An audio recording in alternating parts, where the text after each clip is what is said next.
Alabama. The number is 10.5. Obviously, the big games on the schedule, Texas, LSU. But the big thing is who is going to be the signal caller, starting quarterback for Alabama.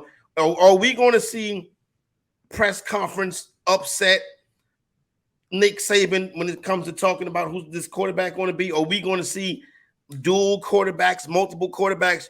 They're not letting anything on, but I know after the spring, he had to go get somebody, so he wasn't happy with Jalen Milroe in-house. Yes, and yes. We finally got to a team that I don't like, and one of my unders. My number on Alabama is 9.7.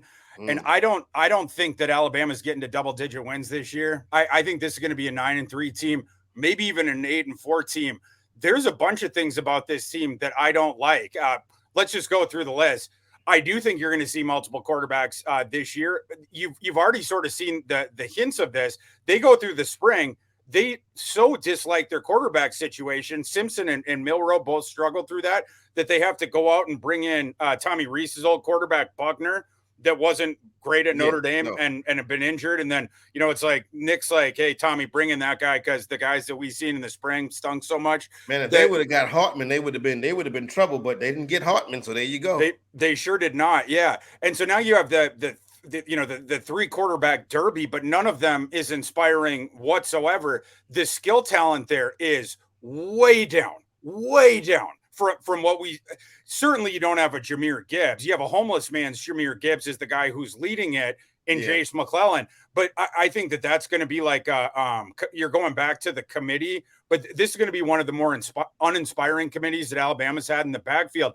The receivers stunk last year. I mean, it was embarrassing. No explosive plays in the passing game last year. None. And it wasn't just that. They couldn't get separation. And then when Bryce Young invariably would buy time and then would put a ball on someone's hands, it would clang off one of those kids' hands. It was like Jermaine Burton. It just clang off his hands. Ja'Cory Brooks couldn't get on the field because Saban was ripping his hair out. The kid, Harrell, they couldn't get him on the field. He wasn't healthy. Now, he's been exodus out of the program. Just bad. And they didn't bring anything in to help, right? The offensive line wasn't good last year. Ask Bryce Young about that. He couldn't wait to get to the NFL and not play with them anymore. Then you flip it to the defense.